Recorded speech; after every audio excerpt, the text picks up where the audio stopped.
नमस्कार विद्यार्थी मित्रांनो, आपण रेशो अँड प्रपोर्शन हा चॅप्टर अभ्यासत होतो। यामधील प्रॅक्टिस सेट आपण 4.2 मधील फर्स्ट क्वेश्चन आपण पाहिलेला होता। आपण आज या ठिकाणी सेकंड क्वेश्चन पाहत आहोत। सेकंड क्वेश्चन आहे फाइंड द फॉलोइंग रेशोज। या ठिकाणी आपल्याला काही रेशोज फाइंड आउट करायचे आहेत। तर फर्स्ट रेशो आहे काय दिलाय, the ratio of radius to circumference of the circle. या ठिकाणी आपल्याला रेडियस टू सर्कम्फरन्स, आपल्याला हा रेशो सर्कल मध्ये रेडियस टू सर्कम्फरन्स हा रेशो आपल्याला काय करायचा आहे, फाइंड आउट करायचा आहे। या ठिकाणी radius upon circumference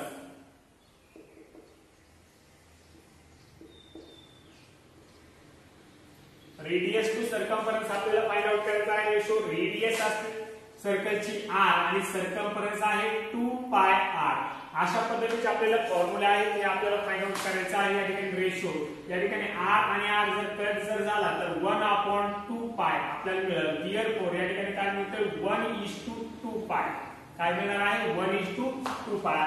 therefore ratio of radius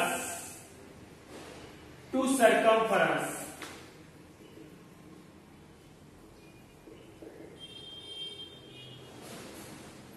is 1:2 पाय, काय मिळणार आहे आपल्याला या ठिकाणी 1:2 पाय।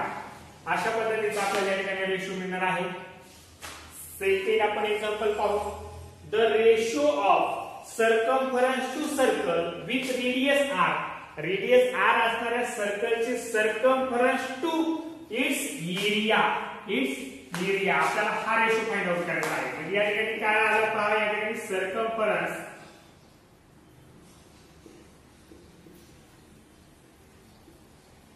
टू एरिया हा रेशो फाइंड आउट करायचा आहे। तर या ठिकाणी सर्कम्फरन्स आपल्याला मिळणार आहे 2 पाय r आणि या ठिकाणचा एरिया आपल्याला माहिती, एरियाचा फॉर्म्युला आहे पाय r स्क्वेअर। या ठिकाणी आपल्याला काय मिळते पहा, या ठिकाणी पाय आणि पाय कट होतील, या ठिकाणी 2r आणि या ठिकाणी राहिला r स्क्वेअर। तर यापैकी आपल्याला हा r आणि r स्क्वेअर मीन्स या ठिकाणी r इंटू r असणार आहे। एक r कट झाला म्हणजे 2/r, काय राहिले 2/r म्हणजे देयरफॉर 2:r, काय मिळणार आहे 2:r। म्हणजे या ठिकाणचा the ratio of circumference to area is 2:r। अशा पद्धतीने आपल्याला फुल सेंटेन्स मध्ये ते आन्सर लिहायचं आहे। Okay, therefore ratio of circumference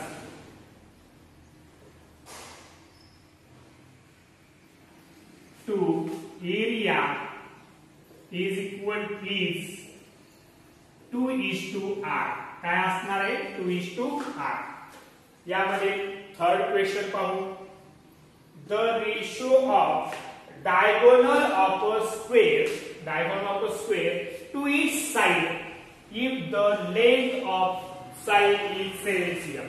7 centimetre side असणाऱ्या स्क्वेअर मध्ये आपल्याला काय सांगितलंय, diagonal of square to side, त्या स्क्वेअरची साइड म्हणजे डायगोनल टू साइड असा रेशो आपल्याला फाइंड आउट करायचा आहे। या ठिकाणी साइड ऑफ स्क्वेअर 7 cm दिलेला आहे। डायगोनल आपल्याला फाइंड आउट करावं लागेल। डायगोनल काय मिळतो आपल्याला 2√2 इंटू साइड असा मिळतो। या ठिकाणी √2 इंटू 7 म्हणजेच आपल्याला 7 इंटू √2 असा मिळणार आहे सेंटीमीटर मध्ये। मग आपल्याला या ठिकाणी रेशो फाइंड आउट करायचा आहे diagonal to side, diagonal to side म्हणजे या ठिकाणचा डायगोनल आहे 7√2 अपॉन त्याची साइड आहे स्क्वेअरची 7। या ठिकाणी 7 आपण कट केले तर या ठिकाणी √2 अपॉन काय म्हणजे काय असणार आहे 1। देयरफॉर रेशो ऑफ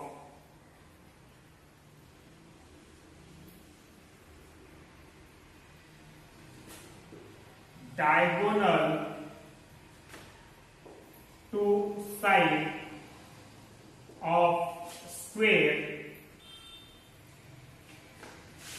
is √2:1 √2:1 मिळणार आहे. यानंतर आपण बाकीचे काही क्वेश्चन्स पाहू.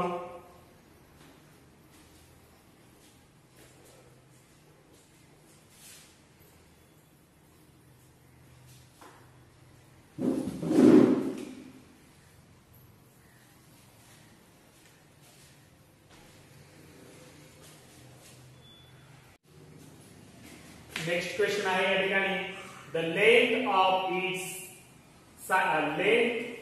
नेक्स्ट क्वेश्चन आहे या ठिकाणी the length of side of a rectangle are 5 cm and 3.5 cm.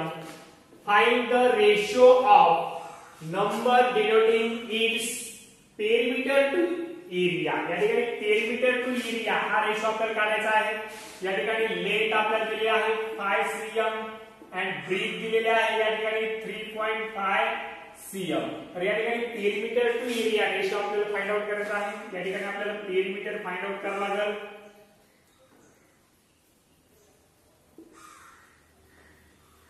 Of rectangle perimeter of rectangle is equal to 2 into L plus B हा फॉर्म्युला आहे. या ठिकाणी 2 into L दिली आपल्याला 5 plus 3.5 काय मिळते पहा 2 into 8.5 मीन्स या ठिकाणी 2 into 8.5 17 सेंटीमीटर आपल्याला मिळणार आहे. आणि या ठिकाणी area of rectangle is equal to आपल्याला L into B असा असतो. या ठिकाणी L into B हा फॉर्म्युला आहे. L मीन्स 5 आणि B मीन्स 3.5. या ठिकाणी आपल्याला 17.5 सेंटीमीटर मिळते. काय मिळते 17.5 या दोघांचं मल्टिप्लिकेशन काय मिळेल 17.5 cm. या ठिकाणी आता रेशो फाइंड आउट करू. रेशो इज इक्वल टू आपल्याला perimeter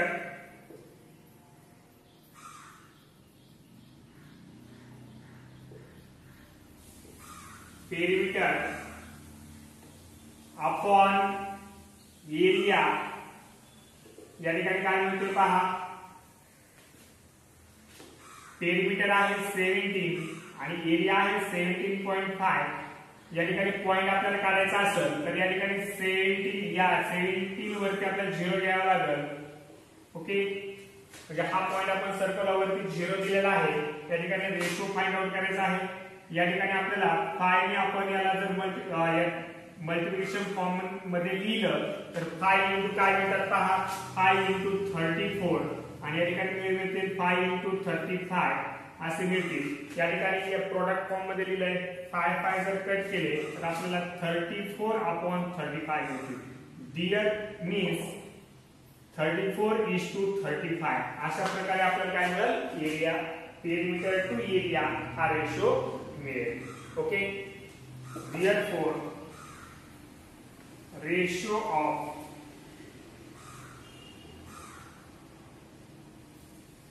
perimeter to area of rectangle is 34:35. 34:35 अशा पद्धतीने हा क्वेश्चन आपल्याला सॉल्व्ह करता येईल. नेक्स्ट क्वेश्चन पाहू आपण. या ठिकाणी थर्ड क्वेश्चन आहे compare the following pair of ratios. हे जे रेशोचे पेअर दिलेले आहेत या आपल्याला कंपॅरिझन करायचं आहे. यामध्ये ग्रेटर फर्स्ट रेशो ग्रेटर आहे की सेकंड रेशो ग्रेटर आहे की बोथ रेशोज आर इक्वल आहे हे आपल्याला या ठिकाणी ठरवायचं आहे. पहा या ठिकाणी फर्स्ट आपण घेऊ √5/3 and 3/7. यामध्ये आपण काय करणार आहोत क्रॉस मल्टिप्लिकेशन चे आपल्याला पाहायचं आहे. प्रोडक्ट काय मिळतं यामध्ये पहा तर या ठिकाणी √5 into √7 and 3 into 3. या ठिकाणी √5 into 7 आपल्याला काय मिळते पहा 7 5 आपल्याला 5 into 7 या ठिकाणी √35 मिळतील आपल्याला. ओके तर या ठिकाणी 3 3 9 मिळतात. या ठिकाणी हे रूट मध्ये आहे. हे जर आपल्या रूट मध्ये घ्यायचे असतील तर 9 स्क्वेअर रूट मध्ये 9 स्क्वेअर म्हणजे या ठिकाणी स्क्वेअर रूट आणि स्क्वेअर कट झालं तर 9 राहतो. तर या ठिकाणी आपल्या रूट मध्ये काय मिळतील 81. 9 square 81. therefore √35 is less than √81. √81 पेक्षा √35 हे काय आहे स्मॉल आहे. therefore आपल्याला काय मिळते तर √5/3 इज लेस दॅन 3/√7. अशा पद्धतीने आपल्याला यामध्ये कंपॅरिझन करता येईल. सेकंड पहा या ठिकाणी 3√5/5√7 √63/125. ओके, या ठिकाणी क्रॉस मल्टिप्लिकेशन करून काय मिळते पहा 3√5 into √125. ओके, या ठिकाणी आणि √5√7 into √63 असा आहे. तर यामध्ये कुठला प्रोडक्ट हा ग्रेटर मिळतो ते आपण पाहू. या ठिकाणी 3 into √5 into 125 मीन्स या ठिकाणी आपल्याला काय मिळते 3 into रूट या ठिकाणी 125 into 5 आपल्याला 625 मिळते. म्हणजेच आपल्याला या ठिकाणी मिळाले 3 into 25. या ठिकाणी 625 चं रूट काय मिळणार आहे 25. म्हणजे आपल्याला या ठिकाणी काय मिळते 3 into 25 75 मिळते. काय मिळते 75. आणि या ठिकाणचं आपल्याला काय मिळतो प्रोडक्ट पहा 5 into √7 into 63. या ठिकाणी काय मिळेल पहा 7 into या ठिकाणी 5 आहे 5 into 7 into 9 7 जा. या ठिकाणी यांचं प्रोडक्ट आपण करू 5 into या ठिकाणी 7 into 7 49. 49 चं स्क्वेअर रूट 7 मिळणार आहे. या ठिकाणी 9 चं स्क्वेअर रूट 3 मिळेल. या ठिकाणी यांचं प्रोडक्ट करू या ठिकाणी 5 7 जा 35 35 3 जा 105 मिळतील. काय मिळतील 105. therefore या ठिकाणचे 75 इज लेस दॅन 105. म्हणजे या ठिकाणी आपल्याला जो आहे सेकंड रेशो तो काय मिळेल ग्रेटर मिळेल. याच्या प्रॉपर्टी आपण अभ्यासलेल्या आहेत.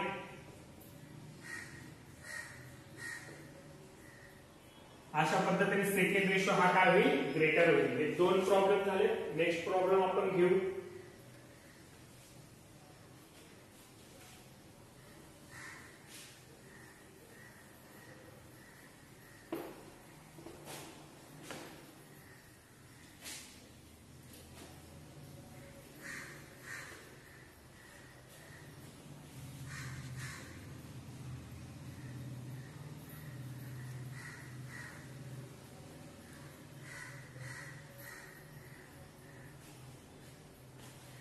नेक्स्ट प्रॉब्लेम आहे 5/18 and 17/121.